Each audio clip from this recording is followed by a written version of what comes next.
How does honesty play into weight loss or nutrition or fitness? And why should you even tie the two together in the first place? Spoiler, it's foundational. So let's talk about what self-honesty is and why it's vital to your health and fitness journey as a mom. Hey mama, welcome to the Tough Love Mom Podcast. I know you're here because you're ready to get consistent and finally lose that weight, and you're not afraid of a little tough love.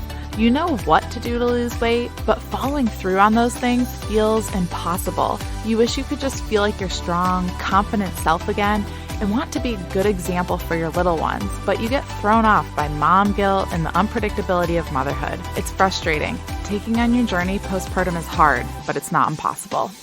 Hey, I'm Liz, and I've been where you are. I gained a lot of weight in my pregnancies, 90 pounds and then 60 pounds. I needed to lose that weight to take control of my health and honestly just wanted to feel like myself again. With a sustainable approach to weight loss, simple consistency, and working on my mindset, I lost it all in just over a year both times, and I'm here to help you do the same. I believe that we have an ingrained ability to figure out what we need to do, make it happen, and do it in a way that awes the world. If you're ready to stop falling off the wagon, create solid routine and healthy habits, and finally feel your best inside and out, all while enjoying dino nuggets on your salad, you are in the right place. We're about to transform your journey, my friend. Get pumped up. It is tough love time. All right, we jump in right in. What is self-honesty? Here's the definition. Acknowledging and accepting the facts about yourself, your choices, and where you're at right now. All right, we're going to break that down because that's what I do with these definitions. So acknowledging and accepting. That's simply calling out for what it is, and that's a key word. It says and, not or. Acknowledging and accepting. Accepting, coming to recognize as true. Next part of the definition, the facts. Something known or proven to be true about yourself, your choices, and where you're at right now. So again, let me bring it back. Calling out for what it is and coming to recognize that is true, something known or proven to be true about who you are, what you choose to do, and how those two things have led you to where you're at today. Now, why is that important? Why is this self-honesty so important? I already told you, right? I spoiled it. It's the foundation to change. If you don't acknowledge and accept the facts about yourself and your choices and where you're at right now, no real change can be made. Those things have to happen. That self-honesty, this just saying, okay, that's why I'm at where I'm at. And it's what it is. Like, it's the past. It's a choice I've made. And I can recognize that. If you can't do that, if you can't walk through that process, you cannot really change. You're just going to keep going back through the same cycles until you finally are honest with yourself. It's also the beginning of letting go, of being overly self-critical and feeling shame. Now, this is huge. This is like a huge breakthrough that moms have in their journey because it is really, really, really hard to feel motivated to make change or to show up even when you're really critical about yourself or you feel ashamed about how you are or how you used to show up. Like when you're feeling those negative feelings or having those negative thoughts about where you're at in your journey, you're not going to want to show up. It's a very destructive cycle. There is an element of forgiveness in self-honesty. The past is the past. Today is a new day. And you have a desire in you to change. You wouldn't be listening to this podcast if you didn't. And that's something to celebrate. That's something to recognize and like pat yourself in the back for. I'm celebrating you for that right now. Self-honesty also allows you to be more intentional in all the things that you do. So let me explain how real quick. Self-honesty helps take the emotion out of your thoughts about your journey. So again, when you can acknowledge and accept the facts about where you're at right now, you're looking at things in an objective sense. It takes the emotion out of it.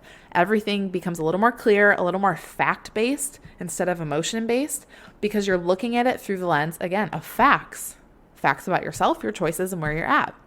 Not through this identity of who you are or your past or your failures or your faults or your struggles. You're not looking at it through that lens, which is much more emotional. You're looking at the facts. You're making it more objective. Can you take the emotion out of it completely?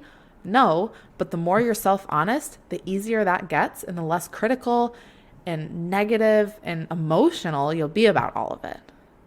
It's simply looking at your journey and saying, I see that I make this choice over and over. So obviously it's a habit. And although it's an unhealthy one, it's still a habit. And it makes sense why I'm really struggling to lose weight because that's happening. That feels much less emotional than being like, oh, I keep doing this. I'm such a loser. Like I'm such a failure. I'll never be able to lose weight and be healthy for real. Like all those other people I see. That's so emotional. And that's very common to think that way and have that thought process. But when you can be honest with yourself and instead of just immediately going to this frustration and hyper criticism of yourself, you can start to point out the facts, see it for what it is. If it's something you do over and over, it's a habit, even if it's unhealthy. Habits are just things you do realistically. So like if you press snooze 100 times before you get up in the morning, or if it's snack time, you constantly go to like a candy bowl that you have in the house, or, after kids go to bed, you're eating popcorn and chips and whatnot, like a pop soda. Man, I've lived in places where they call it everything, Coke. If that's if that's something you do consistently, that's a habit. And when you can see it as fact and you can think that way, it's much easier to point out what's going on and what it is that you want to change. So start practicing self-honesty more often. It's not comfortable, but it is so, so insanely beneficial. Okay, no more brushing your choices or your feelings under the rug, because that's the opposite of self-honesty. That's ignoring what's going on. Stop constantly justifying your habits that you know are compromising your health. I want you to acknowledge, accept, and do something. And it doesn't need to be this major big thing, but just point it out for what it is, accept that it's happening, and make one little change. Self-honesty is actually step one in the starting point process, and the mamas that are in starting point school are working through it right now. And I'm so excited that they're doing that because self-honesty creates so much breakthrough. So I can't wait in a few months to share with you the changes that these moms have made in their lives using the starting point process by starting with self-honesty.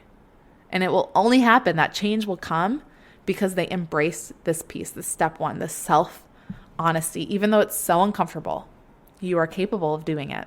So start. You can do it. Get after it. Before you go, thank you for spending this time with me on the Tough Love Mom podcast. If this episode encouraged you in any way, the number one way you can thank me is to leave a review letting me know how this show has impacted you. Then send this episode to another mom friend, or take a screenshot, post it on social media, and tag me so I can personally thank you for helping me on this journey to impact thousands of moms. I'm so grateful to be on this journey with you, sister. Until next time, get after it.